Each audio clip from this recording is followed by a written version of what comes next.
ஆதேஷ் பழுதா, நம்ம மகேந்திரன். இவரில் என்ன பெரிய நடிகர் ஆகிட்டாரா? பெரிய நடிகருக்கு இன்னும் போராடிக்கு இருக்காரு. எல்லா திறமையும் அவருக்கு இருக்குது. டான்ஸ் ஆடுவார், நல்லா ஃபைட் பண்ணுவார், சென்டிமெண்ட்ஸ் சின்ன பிச்சு உதறுவார். ஏன் இன்னும் எத்தனை வருஷம் போடுவார் அவர்? ஆனால் ஒரு நாளைக்கு அதுக்கான இடத்த பிடிப்பாங்க அவங்க. ஆதேஷ் பழமும் இது இன்னும் மிகப்பெரிய ஒரு இடத்த அவர் பிடிப்பார். ஆனால் என்னன்னா இவங்களுக்கு போராட்டிக்கு இருக்கிறதே இவங்களுக்கு வாழ்க்கை இல்லைங்க. ஒரு ஸ்டேஜில் அவங்களுக்கும் ஒரு வெற்றி அடைஞ்சிட்டோம் அப்படிங்கிற ஒரு வரணும். நிறையா அது பேர் எங்கெங்கேயோ போய் இந்த யூடியூப்பில் என்னென்னமோ பண்ணுறாங்க, பேசுகிறதெல்லாம் கெட்ட வார்த்தையும் பேசுவாங்க. அவங்கள தேடி போகுது சினிமா, அவங்கள தேடி போகுது. இங்கே எத்தனை நடிக்கிறதுக்கு எத்தனை பேர் இருக்காங்க, இங்கே எவ்வளோ கஷ்டப்பட்டுருக்காங்கண்ணே. எத்தனை நடிகர்கள் வீட்டோட கொடுக்காம கஷ்டப்பட்டுருக்காங்க. நம்ம யாரை தேடுறோம்? இயக்குநர்கள் அசிங்கமாக ஆபாசமாக பேசுகிறவங்களையும் அது மூலியமாக வியூவர்ஸை ஏற்றுறவங்களையும் அம்மா தேடிக்கிருக்காங்க. அவங்க ஏற்கனவே வியூவர்ஸ் இருக்குது, அப்போலாம் போடிட்டு இருக்கு. நம்ம கேபிள் சங்கர் சார் எவ்வளோ விஷயம் சொன்னார். என்ன சொல்கிறேன், வர ப்ரொடியூசர்கள் ஒரு டேரக்டர் நம்பிடுறாங்க. இந்த கதை நல்லா இருக்குது, படம் பண்ணிடுவோம், ஒன்று வந்துடுறாங்க. தயவுசெய்து வர ப்ரொடியூசர்கள் இயக்குனர் மட்டும் நம்பாதீங்க. கதை பிடிச்சிருக்கா படம் பண்ணுங்கள். ஆனால் அதுக்கு முன்னாடி சினிமானா என்ன, பேட்டானா என்ன, கன்வென்ஷனா என்ன, யாருக்கு என்ன சம்பளம், யூனிட்டுக்கு என்ன சம்பளம், எல்லாம் தெரியணும். பிஸ்னஸ் என்ன ஆகும், இந்த படத்துக்கு பிஸ்னஸ் ஆகுமா ஆகாதா, என்னென்ன பிஸ்னஸ்ஸு எல்லாம் தெரிஞ்சுக்கிட்டா தான் அவங்க ப்ரொடியூசர் உட்கார வச்சு ஏதாவது படத்தை கொஞ்சம் லாபத்தை பார்க்க முடியும். வர சின்ன பிடிச்சலாம் அந்த கேபிள்ஸ் அங்கே வேறு ஐயாட போய் ஒரு அட்வைஸ் கேட்கலாம். ஏடா ப்ரொடியூசர் கேபிள்ஸ் எத்தனையோ பேர் பிடிச்சிருக்காங்க, நிறைய ஒரு அனுபவங்களும் பிடிச்சிருக்காங்க. அவங்கள்ட்ட கொஞ்சம் கேட்டு தெரிஞ்சுக்கணும். நீங்கள் முதல்ல உங்களுக்கு கதையை கேளுங்க, கதை பிடிச்சா படம் பண்ணுங்கள். அதுக்கப்புறம் சினிமானா என்ன, இந்த படம் டேரக்டர் இவ்வளோ பட்ஜெட் சொல்லிட்டாரு, இது சரியாக வருமா, இதுக்கான ஒரு ஆலோசனை சொல்கிறேன். நீங்கள் ஆலோசனை கேட்காம படத்தை எடுத்துக்கிட்டு கடைசியாக பிஸ்னஸ் பண்ண முடியலை, எந்த ஏரியா விற்கலை. படம் போட்ட காசு வர்றதை விட பின்னாச்சுன்னா அதுக்கப்புறம் ரிலீஸுக்கு பணம் கொடுக்க முடியாது. நிறைய பேர் படம் 2 கோடி படம் பண்ணிடுறாங்க, 1 பைசா திருப்பி வர மாட்டேங்குது. அப்புறம் ரிலீஸ் பண்ணுறதுக்கு 40 லட்சம். இதுதான் இன்றைக்கி நிலைமை. அதானே சார் கேப்ஷன் சார்? படம் பண்ணிட்டோம், அப்புறம் அது கௌரவத்துக்காக படம் முட்டமே அப்படி வச்சுருந்தா அசிங்கமாக போயிருங்கிறதுக்காக கௌரவத்துக்காக திருப்பி 40 லட்சம் 50 லட்சம் செலவு பண்ணி அவங்களே எல்லா தேட்டரும் பேசி ரிலீஸ் பண்ணுறாங்க. இதெல்லாம் போகணுன்னா கொஞ்சம் ஆலோசனை கேட்கணும். நம்ம சிவராஜ் சார் அவர் 3 வருடம் பண்ணியிருக்காருன்னு நேரம் எல்லாம் கற்றுருப்பார். அவருக்கு ஆலோசனை தேவையில்லை நினைக்கிறேன். ஏன்னா 3 வருடம் பண்ணியிருக்காரு, எல்லா விஷயம் நீங்கள் கற்றுருப்பீங்க. நம்ம சுகன் சார், நீங்கள் பிளான் பண்ணி 23 மணி நேரம் 23 நிமிஷத்தில் படம் பண்ணியிருக்கீங்க. அது உண்மையே அதையும் தரமாக பண்ணியிருக்கீங்க.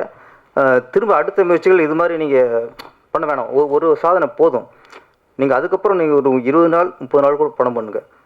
தேவையில்லாமல் ஒரு 100 நாள் 150 நாள் பண்ணாமல் உங்கள் கதைக்கு என்னமோ அது நாட்களை குறைச்சிக்குங்க. ஏன்னா இதுவே இதை சாதனை ஒன்று வாழ்க்கை ஓட்டிகிட்டு இருக்க முடியாது. அடுத்த கட்டத்துக்கு போகணும், இன்னும் தரமான படங்களை கொடுக்கணும், இன்னும் நல்ல ஒரு மிகப்பெரிய வெற்றி படங்கள்லாம் கொடுக்க வேண்டியிருக்கு. ஆனால் அடுத்து இங்கே பிளான் பண்ணி ப்ரொடியூசருக்கு வீண் செலவு இல்லாமல் படத்தை பண்ணுங்கள். இந்த படம் மிகப்பெரிய வெற்றி அடைய வேண்டும். ஏன்னா இதில் நடித்த எல்லா நடிகர்களுமே சின்ன நடிகர் தான்.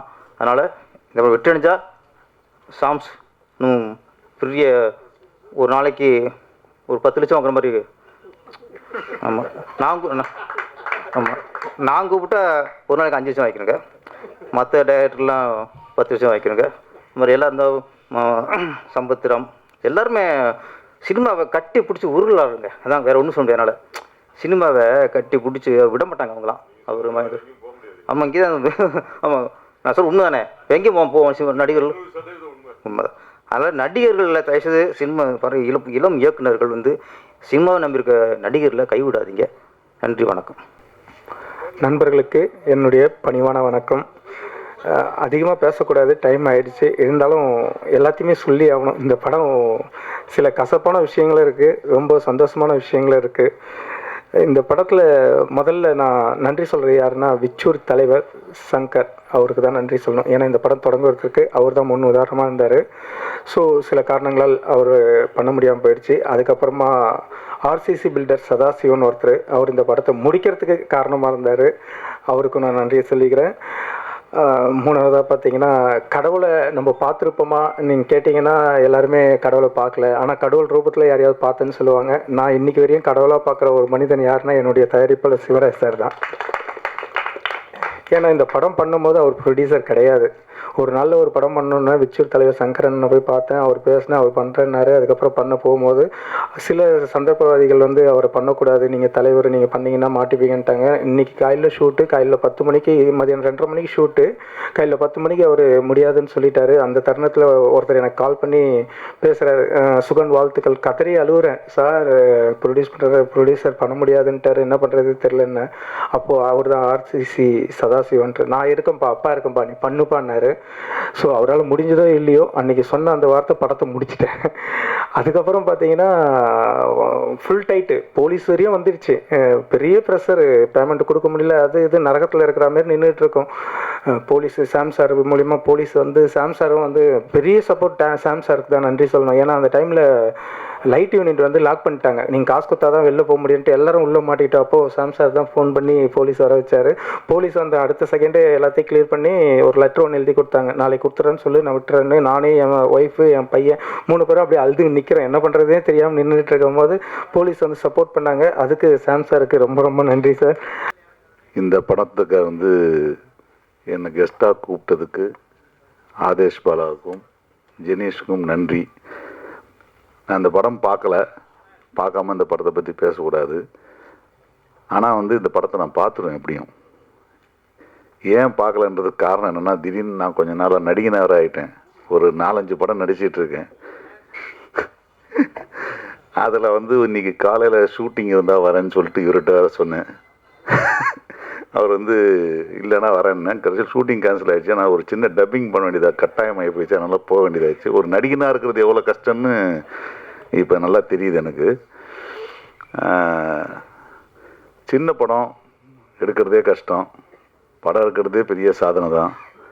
அந்த படம் எடுத்து தியேட்டரில் ரிலீஸ் பண்ணுறது அதோட பெரிய சாதனை. அந்த சாதனையை வந்து 23 மணி நேரம் 23 நிமிஷத்தில் பண்ணுறது மிகப்பெரிய சாதனை. அதுக்காக ஒரு ப்ரிப்ரேஷன் பண்ணியிருப்பாங்கள்ல. நிஜமாகவே வந்து அது அவ்வளோ ஈஸியான வேலை கிடையாது. நல்ல படம் கெட்ட படம் எந்த படமாக இருந்தாலும் எல்லாரும் ஒரு படம் எடுக்கும்போது அது நல்ல படமாக வரணுன்றதுக்காக தான் முயற்சி பண்ணுறாங்க. அப்படி பண்ணுற பட்சத்தில் வந்து அந்த படம் வந்து கரெக்டான இடத்துல ரீச் பண்ணி கரெக்டாக மார்க்கெட் பண்ண வேண்டிய கட்டாயத்தில் இருக்குது. நிறைய பேருக்கு இப்போ இருக்கிற பிரச்சனை என்னென்னா, சின்ன படங்கள் வியாபாரம் செய்ய முடியாத விஷயம் ஒன்று இருக்குது. அது எல்லாருக்குமே தெரியும். திரும்ப திரும்ப நம்ம பேசிகிட்டே இருக்கோம் அதை பற்றி. நிஜமாகவே இன்றைக்கி சின்ன படங்களை வியாபாரம் பண்ணவே முடியாத நிலைமை ஆகிப்போச்சு. நிஜமாகவே ஹிந்தி விற்கும், எஃப்எம்எஸ் விற்கும், இப்படி ஏதாவது ஒரு சின்னதாக விற்குன்ற ஒரு விஷயம் இருக்குது இல்லையா, அது இன்றைக்கி அது இல்லவே இல்லாமல் போயிடுச்சுன்றது தான் முக்கியமான விஷயம். ஏன்னா நிறைய படங்கள் வந்துக்கிட்டே இருக்குது. எல்லாருமே அங்கே வந்து அதை வியாபாரம் பண்ணுறதுக்கான மொழி 1-2 இல்லவே இல்லை. பெரிய படங்களே வந்து இன்றைக்கி வந்து ஹிந்தி விற்க முடியாமல் கஷ்டப்பட்டுட்ருக்காங்க, சேட்டலைட் விற்க முடியாமல் கஷ்டப்பட்டுட்ருக்காங்க. சமீபத்தில் ரிலீஸ் ஆன ஒரு பெரிய ஹிட்டு படம் சேட்டலைட் இன்ன வரைக்கும் விற்கலை. ஸோ இன்றைக்கி வந்து எல்லாமே படம் எடுக்கலாம், எண்ட் யூசர் கொண்டு போகிறதுக்கு வந்து முன்னாடி ஒரு வியாபாரம் ஆகும் அப்படின்னு ஒரு நம்பிக்கை இருந்துச்சு இல்லை, அன்றைக்கி அது கிடையாது. இன்றைக்கி நீங்கள் படம் எடுக்கும் பொழுதே அதை விற்கிறதுக்கும், அதை மார்க்கெட்டில் கொண்டு வரத்துக்கும், அதை கொண்டு போய் மார்க்கெட்டில் போய் சேர்க்கறதுக்கும் எல்லாத்துக்குமே தயாராகிறவங்க மட்டும்தான் படம் தயாரித்தால் அந்த படம் வெளியே வருமே தவிர, எனக்கு ஒரு வியாபாரம் நடந்துடும், இந்த வியாபாரத்தை வச்சு நம்ம ஏதாவது காசு பண்ணி அதுலேருந்து திருப்பி அந்த படத்தை பற்றி ரிலீஸ் பண்ணான்னு நினச்சா அது நடக்காத காரியமாகிடுச்சு. அது இந்த சின்ன படத்துக்கு மட்டும் இல்லை, பெரிய படங்களுக்கும் இங்கே நிறைய படங்கள் ரிலீஸ் பண்ணவங்களுக்கு தெரியும் கண்டிப்பாக நான் சொன்னது உண்மையா இல்லையான்னு. என்னுடைய தாய் தந்தையருக்கு என்னுடைய முதல் வணக்கம்.